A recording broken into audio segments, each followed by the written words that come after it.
Welcome to HU16 Live at 5. I'm Ethan Brazel, and today joining us in the studio we have a very special guest. We have Mr. Shaner here with us today.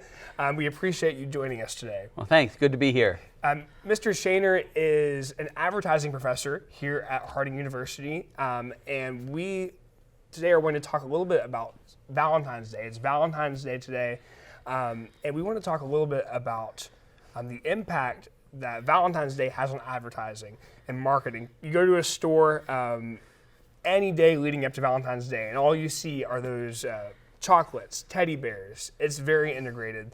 From your perspective, from your side on the field, how would you say those things interact, Valentine's Day and advertising? Well, one thing about advertising and Valentine's Day, it's a very short season. I mean, nobody is thinking about Valentine's Day on Groundhog Day, which was only, 10 days ago or so, or 12 days ago.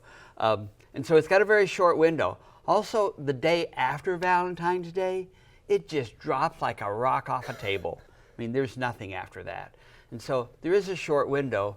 And yes, there are some very cliche gifts. There's the chocolates and the teddy bears, as you said.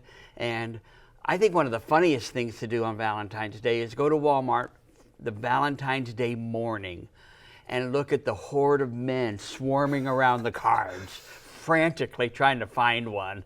Of course, they're all wiped out that time, so the smarter man is really doing it a little earlier than a few days ago was when they started now. That's so interesting. The season is so short. You have other seasons like Christmas where it's just this long march to December 25th, but that is an interesting way to look at it. And you also mentioned that it drops off as well, right? I mean, the 15th of February, who's out buying and marketing for Valentine's Day? You know, the day after Christmas, you can go buy Christmas cards cheap and hold them for next year. But the day after Valentine's Day, they don't necessarily go on sale. One thing, they're pretty much wiped out. And if you're a female and you get a Valentine's Day card on the 15th because they went on sale, you might want to keep looking. That's a very good point, and that's an interesting way to look at it. There's also, sometimes we just think about like the chocolates and the teddy bears. What are some other markets and industries that maybe the Valentine's advertising I think gifting in Valentine's Day, as a lot of people will claim this, it was a made-up holiday by Hallmark and the card company, things of that nature.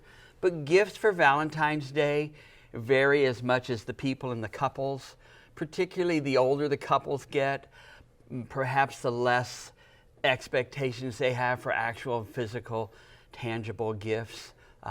I've been married 44 years, and I honestly don't care if my wife gifts me anything.